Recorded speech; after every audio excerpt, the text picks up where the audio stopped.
శ్రీ రేణుకా ఎల్లమ్మ తల్లి జ్యోతిష్యాలయం భార్యాభర్తల సమస్యలు, ప్రేమ సమస్యలు, కుటుంబ సమస్యలు, వ్యాపారంలో నష్టం రావడం, మనశ్శాంతి లేకపోవడం, అనుకున్న పనులు కాకపోవడం, కోర్టు సమస్యలు, నరదృష్టి, సంతాన సమస్యలు, పెళ్లి కుదరకపోవడం, ఆరోగ్య సమస్యలు, వాస్తు, ఇంటి సమస్యలు, విదేశీ ప్రయాణం, ధనం నిలకడలేకపోవడం, మీకు ఎటువంటి పర్సనల్ సమస్యలు ఉన్నా జ్యోతిష్యం చెప్పబడను. కోయా గురూజీ లక్ష్మణ్ రాజు గారు.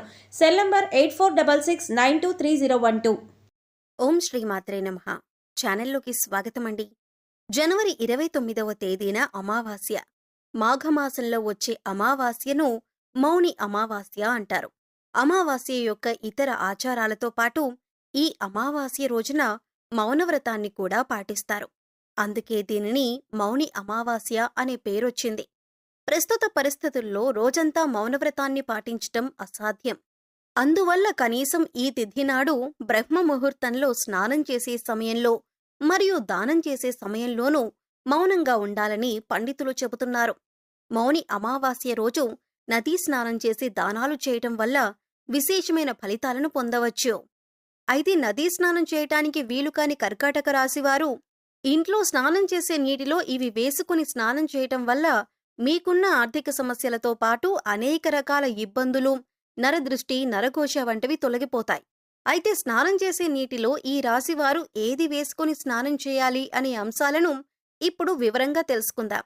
కానీ అంతకంటే ముందుగా మీరు కనుక ఇప్పటివరకు మన ఛానల్ని సబ్స్క్రైబ్ చేసుకోకపోతే సబ్స్క్రైబ్ చేసుకొని పక్కనే ఉన్న బెల్ ఐకాన్ నొక్కి ఆల్ సెలెక్ట్ చేసుకుంటే మేము ఇలాంటి వీడియోస్ అప్లోడ్ చేయగానే ముందుగా మీకు నోటిఫికేషన్ వస్తుంది.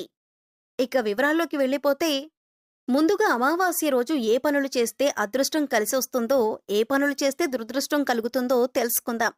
అమావాస్య చాలా శక్తివంతమైంది. అమావాస్య రోజు కొన్ని పనులు చేస్తే అదృష్టం బాగా కలిసొస్తుంది. అమావాస్య రోజు ఎవరైనా సరే సూర్యోదయానికి పూర్వమే తలస్నానం చెయ్యాలి. తలంటూ స్నానం చేయకూడదు. తలస్నానం అంటే కేవలం నీళ్లు తల మీద పోసుకొని తలస్నానం చేయాలి. ఈ తలస్నానం చేస్తే చాలా మంచిది. అమావాస్య రోజు మధ్యాహ్నం పూట నిద్రపోకూడదు. మధ్యాహ్నం పూట నిద్రపోతే దరిద్రం చుట్టుకుంటుంది. ఈ రోజు విశేషంగా లక్ష్మీ పూజ చెయ్యాలి. అమావాస్య రోజు చేసే లక్ష్మీ పూజను ఐశ్వర్య లక్ష్మీ పూజ అంటారు. ఈ పూజ చేయటం వల్ల ఆర్థిక సమస్యలన్నీ తొలగిపోతాయి. అమావాస్య సందర్భంగా అన్నదానం చేసినా, వస్త్రదానం చేసినా విశేషమైన శుభ ఫలితాలు కలుగుతాయి. అలాగే అమావాస్య సందర్భంగా ఎవరైనా సరే ఎడమకాలికి నల్లదారం కట్టుకుంటే చాలా మంచిది. అమావాస్య రోజు ఎడమకాలికి నల్లదారం కట్టుకుంటే ఎదుటివాళ్ల ఏడుపులేవి మీ మీద పనిచెయ్యవు. దిష్టి ఉండదు, నరపీడ ఉండదు, శత్రుబాధలు తొలగిపోతాయి. ఎడమకాలికి నల్లదారం అమావాస్య రోజు కట్టుకోవాలి. అలా కట్టుకున్నట్లయితే మీకున్నటువంటి దిష్టిదోషం మొత్తం తొలగింపజేసుకోవచ్చు. అలాగే అమావాస్య రోజు రాత్రిపూట భోజనం చేయకూడదు. ఉపవాసం ఉండాలి. కేవలం పళ్ళు, పాలు మాత్రమే ఆహారంగా స్వీకరిస్తే చాలా మంచిది. అలాగే అమావాస్య అంటే సూర్యుడికి చాలా ఇష్టమైన రోజు. అందుకే ఎవరైనా సరే అమావాస్య సందర్భంగా సూర్యుడికి అర్ఘ్యమిస్తే, అంటే సూర్యుడికి నీటిని సమర్పిస్తే జాతక దోషాలు తొలగిపోతాయి. అంటే రాగి చెంబులో నీళ్లు తీసుకుని ఆ నీళ్లల్లో ఎర్ర పుష్పం, చిటికెడు కుంకుమ పువ్వు, కొద్దిగా గంధం కలిపి తూర్పువైపు తిరిగి ఓం సవిత్రే నమః అంటూ 12 సార్లు జపించి సూర్య భగవానుడికి ఆర్ఘ్యమిచ్చినట్లయితే విశేషమైన ఫలితాలు కలుగుతాయి.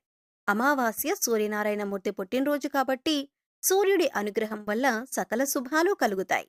అలాగే పితృదోషాలు, పితృశాపాలు తొలగిపోవటానికి అమావాస్య రోజు ఒక ప్రత్యేకమైన విధి విధానం పాటించాలి.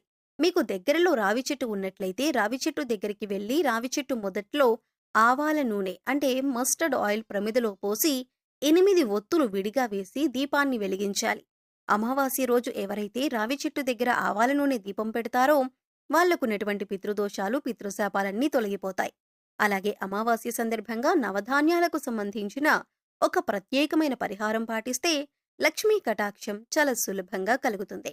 నవధాన్యాలు అమావాస్య రోజున నానబెట్టి వాటిని లక్ష్మీదేవికి నైవేద్యంగా సమర్పించి ఆ తరువాత ఆ నవధాన్యాలు ఎక్కడైనా పరిశుభ్రమైన ప్రదేశంలో చల్లాలి. కొన్ని రోజుల తర్వాత నవధాన్యాలకు మొలకలు వచ్చాక ఆ మొలకలు వచ్చిన నవధాన్యాలు గోవుకు ఆహారంగా తినిపించాలి.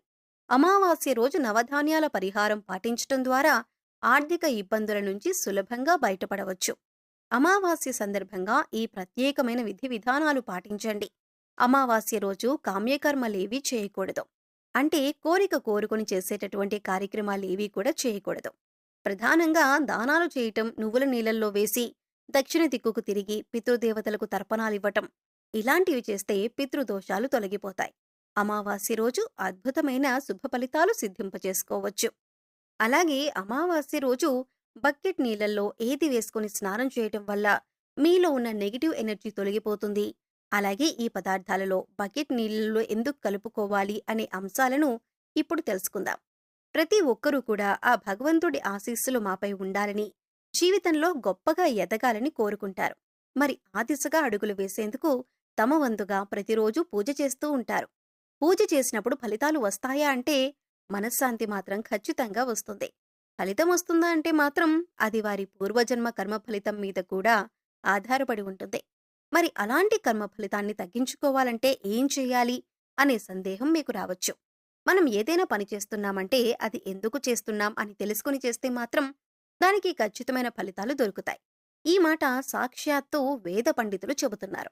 ఇంతటి విశేషమైన రోజున ఈ చిన్న పరిహారం చేసినట్లయితే కనుక లక్ష్మీ కటాక్షం కారణంగా దారిద్ర్య బాధలు తొలగిపోయి సిరి సంపదలు చేకూరుతాయి. చూడటానికి ఈ పరిహారాలు తేలిగ్గా అనిపించొచ్చు, కానీ వీటి ఫలితాలు మాత్రం చాలా గొప్పగా ఉంటాయి. ఇందుకోసం మీకు ముఖ్యంగా కావాల్సింది నమ్మకం. అలాగే ఈ పరిహారం మనకి పనిచేస్తుంది, కష్టాల నుంచి బయటపడేస్తుంది అనే విశ్వాసం. పరిహారంలో భాగంగా ముందు స్నానం చేసే నీటిలో ఏమేం కలుపుకుంటే మీకు లక్ష్మీదేవి అనుగ్రహంతో సిరి సంపదలు పొందుతారో చూద్దాం.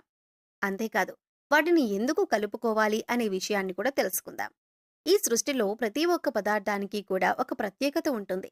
అంతేకాదు మనం కనుక మనసులో బలంగా సంకల్పించుకుంటే ఆ పదార్థంలో ఉన్న గుణం ప్రత్యేకమైన పదార్థాలతో చేర్చి ఉపయోగించటం వల్ల మన సంకల్పాన్ని భగవంతునికి చేరవేస్తుంది. కానీ ఈ పరిహారాలు తేలిగ్గా ఉన్నాయి కదా చేసేద్దాం అని చేయటం కాదు, మనస్ఫూర్తిగా నమ్మి చేయాలి. అప్పుడే మీకు సత్ఫలితాలు వస్తాయి. ఇక ఇంతటి విశిష్టమైన అమావాస్య రోజు ఈ రాశివారు ఉదయాన్నే నిద్రలేచి చక్కగా స్నానం చేయండి. అలాగే స్నానం చేసే నీటిలో ఒక తమలపాకు, కొద్దిగా రాళ్లుప్పు, అలాగే 2 హారతి కర్పూరం బిళ్ళలను పొడి చేసి వేసుకుని ఇవన్నీ నీళ్లలో కలుపుకొని స్నానం చేయాలి. ఈ నీళ్లతో పిల్లలు ఇంకా పెద్దవాళ్లు కూడా స్నానం చేయొచ్చు. తమలపాకులు అంటే శుభసూచకం, అలాగే భగవంతుడికి ఎంతో ఇష్టం. అంతేకాకుండా ఈ పదార్థాలన్నీ కూడా మీలో పాజిటివ్ ఎనర్జీని పెంచుతాయి, మీ చుట్టూ ఉన్న నెగిటివ్ ఎనర్జీని తీసేస్తాయి. ఈ పదార్థాలను నీళ్లలో కలిపి స్నానం చేయటం వలన భగవంతుని అనుగ్రహాన్ని పొందుతారు. ఇక రెండో పదార్థం మనం నీళ్లలో కలిపింది రాళ్లుప్పు. ఈ రాళ్లుప్పు నీళ్లలో కలపటం వల్ల మనలో ఉన్నటువంటి నకారాత్మక శక్తి అనేది తొలగిపోతుంది, అంటే నెగిటివ్ ఎనర్జీ. వాస్తవానికి చెప్పాలంటే మనకు తెలియకుండా మన మీద ఒక రకమైనటువంటి నకారాత్మక శక్తి పనిచేస్తూ ఉంటుంది. ఇక ఇలాంటి నకారాత్మక శక్తి ఉన్నప్పుడు మనం చేసే పనుల్లో ఆటంకాలు రావటం, అలాగే ఆర్థికంగా కుంగిపోవటం ఇలాంటివన్నీ చూస్తూ ఉంటాం. ఇక ఈ నకారాత్మక శక్తి నుంచి బయటపడటానికి చిన్న చిన్న పరిహారాలు చేసుకుంటే సరిపోతుంది. దాన్ని తొలగించుకోవటానికి రాళ్లుప్పు మనకు ఎంతగానో సహాయపడుతుంది. ఇక మూడవ పదార్థం మనం నీళ్లలో కలిపింది కర్పూరం బిళ్ళలు. ఇలా 2 కర్పూరం బిళ్ళలను పొడి చేసి నీళ్లలో కలపటం వల్ల మనలో దైవభావం పెంపొందుతుంది. దీని నుంచి వచ్చే సువాసన మనలో ఉన్న చెడు ఆలోచనలను తొలగించి ఆధ్యాత్మిక వైపు మనల్ని నడిపిస్తుంది. ఈ రోజున విష్ణుమూర్తిని వైద్య వీరరాఘవ స్వామిగా పూజిస్తారు.